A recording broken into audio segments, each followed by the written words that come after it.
신바람 사연 아파트. 오늘의 사연 시작하겠습니다. 저는 올해로 결혼 5년 차로 이제 30대 중반에 접어드는 여자입니다. 남편은 저보다 2살이 많네요. 오는 8월에 아이가 태어나기로 예정되어 있습니다. 결혼 5년 차인데다가 저도 남편도 나이가 30대 중반으로 향하고 있는데 굳이 따지고 본다면 조금 늦은 감이 있기는 하지요. 우리 아이만큼은 부족함 없이 키우고 싶어서 조금 욕심내느라 늦어졌어요. 홀시모 모시고 살던 남편도 그렇지만 저희 집도 사정이 넉넉한 편이 아니어서 시작이 조금 어려웠거든요. 맨땅에 헤딩까지는 아니지만 그래도 별거 없이 시작해서 여기까지 왔어요. 칭찬이나 박수갈채까지는 바라지 않았지만 시모나 신우를 보니 가족이 어떻게 이럴 수 있나 싶을 정도로 고달픈 사연들이 많았습니다. 결혼 시작할 때부터 지금까지 저나 남편을 어떻게 생각했길래 사람이 그럴 수 있나 싶어요. 지금에 와서는 남편도 저도 행복합니다. 남보다 더 멀게만 느껴지던 시가족들, 이제는 이렇게 떼어내버리고 말았으니 솔직한 심정으로 제 속이 다 후련합니다. 아니, 굳이 따지고 들자면 신우와 시모의 갑질은 결혼 전부터 남편이 저를 알기 전부터 시작되었겠네요. 남편과는 연애 1년 반이라는 길고도 짧은 시기를 거쳐서 결혼까지 결정하게 되었어요. 저도 30을 바라보고 있던 상황이었고 연애하면서 둘이 너무나도 잘 맞았기에 결혼을 결심하는 게 그렇게 어려울 건 없었습니다. 남편은 조금 서두르는 느낌이 없지 않아 있었는데 남편이 결혼 전에 어렵게 꺼낸 이야기는 그야말로 충격적이고 많은 고민을 하게 만들었습니다. 31살의 나이로 군대 전역과 대학 졸업 동시에 취직을 하게 된 남편은 나이는 젊은 편이지만 경력 6년 차의 베테랑 사원이었어요. 졸업한 대학교에 비해서 취직도 괜찮은 곳에 했고 어느 정도 유명한 회사에서 일을 하고 있었거든요. 제 또래에 취직 준비해보던 사람이면 이름 한 번쯤은 들어봤을 법한 계열사도 여러 개 가지고 있는 규모가 있는 회사였습니다. 6년차 직장인답게 연봉도 꽤나 높은 편이었는데 정작 결혼 준비를 앞두고 남편이 모아놓은 돈이 썩 많은 편이 아니었어요. 액수는 4천만 원이 조금 넘는 정도였습니다. 그 당시 남편이 받고 있던 1년치 연봉보다 안 되는 액수가 남편이 모아놓은 돈의 전부였습니다. 솔직히 많이 충격적이었어요. 왜냐하면 저 또한 4년차의 회사원이었고 회사도 연봉도 남편보다 제가 조금 떨어지는 편이긴 했는데 그런 저조차도 통장에 이미 6천만 원의 결혼 자금이 모여있던 상황이었거든요. 그렇다고 해서 연애하는 동안 제가 봐온 남편의 모습 중에서 과소비를 한다거나 소비에 있어서 절제를 못한다거나 비계획적인 지출을 한다거나 쓸데없는 데다가 돈 쓸 사람은 아니었거든요. 그래서 혹시 돈을 모으지 못한 부분에 대해 무슨 사정이 있는지 물어봤습니다. 남편은 솔직하게 말해줬어요. 아버지가 남편이 어릴 적 돌아가셨다는 사실은 연애하는 동안 이미 남편에게서부터 들어 알고 있던 이야기였는데 세세한 부분에 대해서는 따로 이야기해 준 적은 없었거든요. 남편은 당시 홀시모 모시고 살면서 위로 누나가 한 명 있는데 누나도 아직 결혼을 하지 않아서 셋이서 다 같이 살고 있었어요. 남편의 누나, 그러니까 신우 또한 직장인이기는 한데 그간 집에 들어가는 거의 모든 비용, 생활비라든지 공과금이라든지부터 시모와 신우 용돈까지 전부 다 남편이 벌어오는 월급에서 나가고 있었다는 충격적인 사실을 전해주더라고요. 사실상 남편이 집안의 가장 역할을 하고 있었던 것이었지요. 숨기지 않고 말해준 용기가 참 가상했어요. 하지만 그렇다고 해서 정직하고 말고를 떠나 솔직히 누가 결혼 전에 그런 소리 들으면 기뻐하겠나요? 어느 집이던 그 집의 기둥은 뽑아오는 게 아니라는 말이 괜히 있는 게 아니기에 저 또한 결혼 문제가 쉽게 결정할 수 없는 일이라고 생각하고 있었습니다. 남편은 어렵게 입을 열었어요. 자기도 이런 상황에서 벗어나고 싶다고요. 처음에는 당연히 집안의 유일한 남자로 가족들을 먹여 살리는 게 자기한테 주어진 일이라고 생각했다고 합니다. 원래는 2살 위였던 누나가 돈을 벌고 있었기에 혼자서 힘들던 누나를 도와주고 싶었다고 해요. 그런데 신우는 남편이 취직을 한 그날에 다니던 직장을 그만두고 남편이 벌어오는 돈으로 놀고 먹었다고 하더라고요. 신우도 재충전에 시간이 필요하다 생각했던 남편은 딱히 다른 말은 하지 않았고 혼자 가족들 벌어먹이느라 힘들었지만 2년 정도 후에 누나가 직장을 다시 구하면서 한숨 돌릴 수 있을 줄 알았다고 하네요. 그런데 신우는 자기가 버는 돈은 자기가 버는 돈이고 생활비며 여러 비용들을 계속 동생인 남편한테서 받았었다고 해요. 남편이 달리 불만을 가지고 살지는 않았는데 저에게 청혼을 했던 그 해 초에 신우가 자기 명의로 아파트를 하나 사게 되면서 생각을 고쳐먹게 되었다고 합니다. 서울 변두리에 있는 오래된 아파트이긴 하지만 자기는 6년이란 긴 시간을 일하면서 취미라고 할 만한 것도 가지지 못하고 죽어라 일만 했는데도 통장에 남아있는 돈이 한 푼도 없었다고 하네요. 그때 남편은 이 생활을 청산하고 가족으로부터 독립을 해야겠다는 생각을 하게 되었다고 합니다. 현실에서부터 달아나기 위해 저랑 결혼을 결심한 건 절대 아니고 저랑 함께라면 그 어떤 힘든 일도 이겨낼 수 있을 것 같다며 저를 향한 마음은 진심이라고 전해왔어요. 그런 사정을 저한테 거짓으로 말하고 가족들 뒷바라지 하고 있던 사실 또한 저 모르게 다른 변명으로 둘러댈 수도 있었는데 모든 걸 사실대로 말해준 걸 보니 남편의 진심이 느껴졌어요. 더 이상 가족들의 기둥이자 지갑으로 살지 않겠다는 말에 확신이 느껴져서 결국 저도 결혼을 하기로 결정을 하게 되었네요. 이래저래 해서 결혼 비용을 최소화하는 식으로 해서 돈을 좀 아끼기로 했어요. 그래도 좋은 사람들을 만나서 여기저기서 도움받아가면서 비용을 많이 줄일 수 있었네요. 결혼식 비용을 아낀다고 상황이 여유로운 건 결코 아니었지요. 둘이 합쳐 1억으로 서울 어디에 집을 구하겠어요. 말씀드린 대로 저 또한 친정에서 어떠한 지원도 바라기 힘든 와중에 아무리 남편이 여태껏 가장 역할을 하며 집안의 기둥 역할을 했다고 한들 상황 뻔히 알고 있는데 시댁 쪽에서 돈을 좀 더 해올 수 없다는 것도 잘 알고 있었습니다. 한참 대출도 알아보고 이래저래 백방으로 조금이나마 아껴보려 발품 손품 팔아가며 알아보고 있는데 신우와 시모가 저희 좀 보자고 할 이야기가 있다고 해서 자리를 만들었어요. 약속 장소에서 시어머니가 너희들 집을 구하고 있는데 돈도 모자라고 여러모로 애로사항이 많다고 들었다고 먼저 말을 꺼내시더라고요. 뭐 얼마를 지원해주겠다 하는 말은 기대도 안 했는데 저희가 고생하고 있다는 걸 알아주시니 남편도 시어머니의 그런 반응을 예상 못했는지 조금 놀라는 분위기였습니다. 이윽고 신우가 입을 열더니 자기가 자가로 아파트가 있는 건 알지 하며 말을 꺼내더라고요. 남편한테는 신우가 자가로 집을 가지고 있는 게 영린 같은지라 조금 심기가 불편한 표정이었어요. 남편한테서 생활비며 뭐며 다 뜯어내서 산 거나 마찬가지인 집이잖아요. 신우가 이어서 말을 하기를 자기는 그 집이 위치도 그렇고 출퇴근하는데 거리도 그렇고 해서 그 집에는 세를 주고 있는 상황이라 말해주더군요.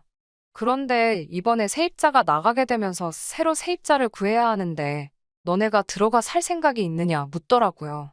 남편 자존심도 생각해야겠지만 더할 나위 없이 좋은 이야기 듣던 중 반가운 소리였지요. 남편도 한 수 접고 누나가 그렇게만 하게 해주면 고맙지 하면서 조금 숙이고 들어가더군요. 신우는 앞뒤 다 잘라먹고 그러면 너네가 들어가 사는 걸로 하고 하면서 전세금 이야기를 꺼냈습니다. 저는 당연히 동생 일이고 그 아파트도 사실 동생 덕분에 자가로 구한 거나 마찬가지니 시세보다 더 싸게 해주겠다고 꺼낸 이야기인 줄 알았는데 그게 아니더군요. 오히려 시세보다 훨씬 더 높은 가격을 부르는 거예요. 한다는 말이 신혼부부 전세금 대출이 이자가 싸지 않냐면서 신우가 지금 알아보고 있는 아파트가 한 채 더 있는데 자기가 대출을 받으려면 이자가 비싸니 저희 보고 대출을 받아오라는 뜻이었어요. 남편이 어이없어 하면서 우리가 지금 한 푼이라도 더 아껴보자고 알아보고 있는 거지. 예산을 훌쩍 뛰어넘으면서까지 그 집에서 살 이유는 없는 것 같다고 딱 잘라서 거절을 했습니다. 신우가 약이 잔뜩 올라서 하는 말이 저희가 도와주기만 하면 자기가 아파트를 한 채를 더 할 수가 있는데 누나가 돈 벌자고 하는 이야기인데 동생인 너가 그렇게 나오면 어떡하냐면서 열을 내더라고요. 더럽고 치사하게 나오는 게 누군데 오히려 저희한테 역정을 내면서 짜증을 부리더라고요. 시모도 나서서 남편 보고 이자 싸게 돈 좀 해오라고 가족끼리 서로 도와야지 않겠냐고 하는데 말이 가족끼리 서로 돕자는 거지. 일방적으로 저희가 희생을 하라 강요하는 소리였어요. 남편도 저한테 했던 말이 있으니 굴하지 않고 그렇게 할 생각 없다고 단호하게 나오니 신우가 이내 잠잠해지더니 알겠다고 하나뿐인 동생 위해서 자기가 손해좀 감수를 하겠다고 나오더라고요. 그런데 전세금도 매물 나와 있는 거에 비해 별반 차이 없는 금액을 말하면서 싸게 들어와서 살게 해주는 대신에 조건이 있다면서 말도 안 되는 요구를 하기 시작하는 겁니다. 자기가 잘 아는 업체 알아봐 놓은 데가 있다고 저희가 새들어 살다가 인테리어를 싹 다 새로 해놓고 나가기만 하면 된다고 하는 거예요. 그러면서 견적이라고 말하는데 2년 내로 하면 지금 내놓은 견적 그대로 해주기로 했다고 3천만 원만 따로 모아놓으라는 거예요. 속이 훤히 보이더군요. 저희가 나가게 돼서 세를 다시 주거나 아파트를 팔거나 하려면 구축 아파트라고 해도 내부 인테리어를 새로 해놓은 게 더 유리하니 그 비용을 저희 보고 내라고 하는 거였지요. 끝까지 독립해서 이제 자기 인생 찾겠다는 동생한테서 마지막까지 한 푼이라도 더 뜯어먹을 생각밖에 없는 거예요. 남편도 결혼하면서 이제 생활비도 더 줄 수가 없다 이미 말을 했다고 하니 신우랑 시모도 이번이 마지막 기회라고 생각했는지 마지막 한 방울까지 다 짜내서 털어먹으려는 계획을 가지고 있던 겁니다. 그러는 와중에 언성이 높아지고 조금 다투는 식으로 이야기가 오고 가게 되었습니다. 여태 내가 벌어온 돈에 빌붙어서 산 집 아니냐. 어차피 그 집은 전세로 들어가도 우리 예산을 초과해서 그 돈 내고 전세로 들어갈 생각도 없다 하고 못을 박았어요. 하물며 2년 살고 3천만 원 들여서 인테리어 새로 해주고 집을 빼줄 생각도 없다고. 3천만 원이 누구 집 개 이름도 아니고 차라리 월세를 살아도 그거보단 싸게 먹히겠다고 하면서 신우시모와 대판 싸우게 되었지요. 결국 시모와 신우와는 더할 이야기도 없었고 연을 끊고 사내 어쩌네 하면서 헤어지게 되었습니다. 가족끼리 연을 끊겠다는 말이 남편에겐 상처일 법도 했는데 오히려 이렇게 된 게 후련하다고 하면서 저한테도 크게 마음 쓰지 말라고 이야기를 해주더라고요. 겉으로는 아무렇지 않은 척 하지만 속은 말이 아니겠구나 싶었습니다. 그렇게 저희는 결혼을 하게 되었어요. 결혼식도 스몰 웨딩보다도 훨씬 더 조촐하게 했습니다. 어차피 시모와 신우가 연을 끊겠다며 결혼식도 불참하겠다 선언을 했거든요. 신혼집은 교통도 불편하고 집도 오래된 빌라였지만 저희 형편 안에서 가장 좋은 조건으로 구해서 들어갔어요. 어차피 맞벌이 부부였고 둘 다 같은 목적을 가지고 있었으니 그 생활이 힘들거나 하지는 않았습니다. 자녀 계획은 조금 미뤄지게 되었지만 돈도 수월하게 모을 수 있었고요. 더 나은 삶을 위해서 힘든 것도 있고 열심히 노력했지요. 결혼 직후 3년은 정말 뭐 했는지 싶을 정도로 순식간에 지나갔던 것 같아요. 워낙 바쁘게 살았던지라 누구 만나고 할 시간도 없었지만 식가족하고는 만날 일이 전혀 없었지요. 아들 결혼식도 기분 나쁘다고 안 온 사람들하고 무슨 교류가 있었겠어요. 그런데요, 어떻게 제 연락처는 알아낸 건지 신우한테서 전화를 한 통 받게 되었습니다. 이미 남처럼 지낸 지가 3년인데 제가 뭐라 할 이야기는 아닌 것 같고 가족일이니 저보다는 남편하고 직접 통화하시라고 했어요. 남편도 신우가 먼저 연락을 해왔다는 게 의외로 보였고 그간 어찌 지냈냐, 그래도 가족인데 명절 때마다 보고 싶더라 하는 그런 이야기를 나눈 것 같았습니다. 남편도 그 꼴로 연을 끊게 되었지만 그 기간 동안 가족들하고 연락 한 통 없이 지내며 나름 고충도 있었고 외롭고 힘들었던 부분이 있었나 봐요. 그래서 다시 한번 만나기로 했지요. 약속 장소에 나갔는데 신우와 시모가 먼저 도착해서 저희를 기다리고 있었습니다. 멀리서부터 반갑게 손을 흔드는 두 사람 모습에 남편도 어느 정도 벅차오르는 듯해 보였어요. 시작이 안 좋았지만 이제부터 잘 지내볼까 생각했던 그 마음은 신우와 시모와 인사를 하자마자 날아가 버리고 말았습니다. 거두절미하고 신우와 시모가 저희한테 꺼낸 말은 너네 집 산다고 돈 좀 모아놓은 게 있지 않냐면서 그 돈 좀 보태라고 하더군요. 자기가 알아봐 놓은 대박 아파트가 있다면서 지금 사놓고 몇 년만 묵히면 큰 돈이 될 거라고요. 그때랑 다르게 저희한테 빌리는 거고 집값이 오르면 저희 목도 좀 쳐서 돌려주겠다고 하는 겁니다. 남편 표정은 실망한 기색이 역력했어요. 시간이 지나 앙금이 사라지고 오해가 풀렸다고 생각했는데 고작 한다는 말이 그때랑 다를 바 없는 이야기였으니 말이지요. 그때 저희가 자기 제안을 거절해서 그때 보고 있던 아파트를 놓쳤다면서 그 집이 지금 얼마인지 아냐며 손해가 막심했다고 하더라고요. 돈이 없어 못 산 걸 가지고 저희 때문에 손해를 봤다는 말부터 시작하니 무슨 기대를 하고 이 자리에 나왔나 싶었습니다. 아무튼 그때 저희 때문에 손해본 것도 있지만 다 용서해주겠다면서 이번에는 두 번은 오지 않을 기회이니 가족의 일원으로서 동참하라고 하는 거예요. 영끌을 하려는데 대출받을 곳도 없고 하니 영 끊고 지내던 저희들 돈이 필요해서 불러낸 주제에 뭐가 저리 뻔뻔한지 싶었습니다. 이런 이야기 하려고 부른 거면 그냥 여지껏 그랬던 것처럼 영 끊고 지내자고 하고 남편은 자리에서 일어났어요. 신우는 어떻게든 돈을 마련해야 했는지 그러면 너네 어차피 집 사야 되지 않냐면서 자기는 돈이 필요하니 자기 명의 아파트라도 사가라고 하더라고요. 남편도 나름 지푸라기라도 짚고 싶은 심정이었을 것 같네요. 이러나 저러나 저희가 이제 집도 알아보고 싶었고 신우가 돈이 필요해서 급매로 내놓는 집일 테니 조금 싸게라도 해주면 신우는 필요한 돈이 생기는 거고 저희도 적당한 집을 구할 수 있는 거고 가족 간의 불화도 해결되지 않겠나 하는 기대였나 봐요. 마지막이다 하는 심정으로 남편이 얼마에 해줄 건데 하고 물었는데 역시나 우리 신우 그냥 넘어가는 법이 없었네요. 워낙 오래된 아파트고 위치도 위치인데다가 단지도 작아서 재개발 이야기가 10년도 전부터 있던 곳인데 아직도 재개발 소식이 없어서 서울 집값이 그렇게 오르던 와중에도 집값이 변동이 전혀 없는 아파트였어요. 그런데 신우가 그 아파트 가만 냅두기만 해도 10억까지 올라갈 아파트라고 하면서 3억짜리 아파트를 저희 보고 5억에 가져가라고 하더군요. 몇 년만 지나면 저희들 앉아서 5억을 버는 거라고 하면서요. 남편이 자기가 무슨 기대를 한 건가 싶은 표정을 지으면서 누나 지금 미쳤냐고 제정신이냐고 한마디 하더라고요. 세상 어느 멍청이가 3억에 매물이 몇 개나 있는 아파트를 5억을 주고 사가겠냐고 하면서 제발 정신 좀 차리고 내 돈 털어먹을 생각 좀 하지 말라고 일침을 날리는데 제 속이 다 후련하더라고요. 급전이 필요하면 시세보다 싸게 파는 게 당연한 거 아니냐고 동생이라고 어떻게 한 푼 뜯어낼 생각하지 말고 엄마도 누나도 정신 차리고 사람답게 살라 말하고 자리에서 일어났습니다. 돌아가는 저희 뒤에다 대고 진짜 연을 끝내 어쩌네. 너 같은 놈은 가족도 아니네 하면서 소리를 지르는데 들은 척도 안 하고 집으로 돌아왔어요. 남편도 이제 더는 아쉬울 것도 없는지 세상 후련하다고 하면서 앞으로 우리 잘 될 생각만 하자고 가족들 정 때문에 잠깐 흔들린 모습 보여줘서 미안하다고 사과하며 다짐을 했습니다. 그리고 작년 늦가을에 남편과 제 명의로 드디어 아파트를 구하게 되었어요.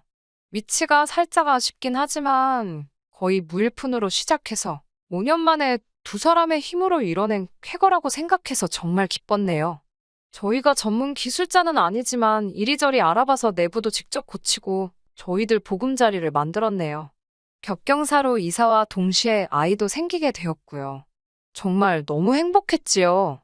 그리고 새해가 밝고 얼마 지나지 않아서 또 그동안 연락 한 통 없이 지내던 시가족들한테서 연락이 왔어요. 우리가 한 번 속지 두 번은 속지 않는다고 저희 잘 지내는지 궁금해서 연락했다는 말에 시큰둥하게 대답했습니다. 또 말도 안 되는 이유로 우리한테 한 푼이라도 뜯어갈 생각이겠거니 했지요. 소식은 어디서 들었는지 집 샀다는 이야기 들었다며 축하를 해주면서 이제 명절인데 가족끼리 한번 뭉쳐야지 않겠냐고 하는 겁니다. 사뿐히 무시해주고 있었는데 설 당일날 우리 집은 어떻게 알고 찾아왔어요. 남편이 그나마 외삼촌 한 분하고는 연락을 하고 지냈는데 삼촌 통해서 수소문해서 찾아왔다고 하더라고요. 그런데 시무랑 신우가 몰골이 말이 아니었어요. 그동안은 집 보러 다닌다고 절대 후줄근하게 하고 다니던 사람들은 아니었는데 말입니다. 살도 좀 빠져 있었고요. 근처 마트에서 집들이 선물이랍시고 휴지도 사오고 했더라고요. 남편이 여기는 왜 왔냐고 날이 잔뜩 서 있는데 그 몰골을 보니 그냥 보내기도 그래서 들어오라고 했지요. 집을 둘러보더니 잘해놓고 산다고 보기 좋다고 하면서 웬일로 가족 같은 말을 건네주더라고요. 또 무슨 어이없는 투자권료를 하며 우리 돈 빼먹을 생각을 하려나 했더니 이번엔 투자권료가 아니었어요. 대뜸 자기들 좀 살려달라고 빌기 시작하대요. 이야기를 듣자 하니 2년 전에 저희한테 아파트 새로 하나 알아놨다고 돈 내놓으라고 했던 그 아파트 있잖아요. 신우명의 아파트는 팔아서 자본을 만들고 시어머니 집도 담보로 대출받고 여기저기서 있는 대로 연끌을 해가지고 기어이 그 집을 샀나 봐요. 그런데 이번에 부동산 대란이 오면서 그 집은 신우랑 시모가 그 당시에 연끌했을 때보다도 가격이 폭락을 했답니다. 그런데 이자는 이자대로 나가고 있고 두 사람 벌이로 도무지 그 이자조차 감당할 수 있는 수준이 아니라는 거예요. 신우도 시모도 그 이자 감당하겠다고 투자까지 뛰고 있는데도 택도 없다고 합니다. 집은 금매로 내놓긴 했는데 누가 사가는 사람도 없나 봐요. 그 집이 정리되는 대로 빚잔치하고 저희 돈도 다 갚을 테니까 팔릴 때까지 이자 내는 것 좀 도와달라고 거의 바짓가랑이라도 붙잡을 기세로 제발 좀 도와달라고 울부짖더라고요. 목소리 떵떵거리던 양반들이 저 자세로 나오니까 솔직히 마음이 조금 그랬는데 남편이 그동안 쌓인 게 많았는지 일침을 놓더라고요. 누나나 엄마가 내가 가족들 도움 필요로 할 때 뭐 하나 도와준 적이 있느냐면서 어떻게든 나한테 한 푼이라도 더 가져갈 생각만 하던 사람들이 이제 와서 도와달라고 하면 자기가 도와주겠냐고요. 집들이 선물이라고 사온 휴지를 던지면서 이 휴지가 내가 첫 직장 취직하고 나서 처음으로 누나랑 엄마한테 뭐 하나 받아보는 거라고 만약에 생각했던 대로 투자가 잘 돼서 떼돈을 벌었으면 지금 이 자리에 나를 찾아오기나 했겠냐 하면서요. 그때 내가 내 돈 투자해서 날려먹었으면 어떻게 할 생각이었냐고. 이렇게 된 거 다 자업자득이지 않냐며. 일 없으니 제발 가라고 엄마나 누나나. 제발 염치 좀 챙기고 살고 이제 진짜 두 번 다시 우리 앞에 나타나지 말라고. 속 시원하게 한마디 하더라고요. 얼마 전에 연락이 왔어요. 어떻게 신우랑 시모는 그 아파트를 정리하기로 했나 보더라고요. 손해가 막심했지만 그래도 다행인 건 빚은 남지 않았나 봐요. 아직 시어머니 집이 있으니 두 사람 빚 없이 지낼 곳도 있고 사는데 지장은 없을 건가 봐요. 신우랑 시모가 눈물로 용서를 구하고 앞으로 두 번 다시 돈에 관련된 이야기는 하지 않겠다고 다짐을 하는데도 남편은 단호하게 그냥 거리 두고 지내자고 못을 박더라고요. 남편은 가족과 완전히 등지게 되었으니 마음 아픈 일이겠지만 이미 5년을 연을 끊고 살았는데 어느 정도 이겨낸 것 같아 보이더라고요. 사람 쉽게 변하지 않는다고 지금이야 마음고생이 끝났으니 저럴 수도 있는 거고 아직 완전 쫄딱 망한 게 아니니 또 무슨 건덕지만 생기면 안 좋은 일로 얽히게 생겼으니 그냥 이렇게 있어도 문제 없다고 그냥 앞으로 우리 인생에만 집중하고 행복하게 살자고 하더라고요. 10년간 속에 삭혀만 두고 담아두고 있던 말을 했으니 남편 속이 얼마나 후련했을까 싶어요. 저도 제가 나서서 남편과 시어머니, 신우 사이를 이어주거나 하지는 않으려고요. 다른 사람도 아니고 자기 가족들 문제니 해결할 생각이 있으면 남편이 어련히 알아서 잘하겠지 믿음이 가네요. 남의 집 기둥은 뽑아오는 거 아니라고 해서 걱정했는데 괜한 걱정을 했던가 봐요.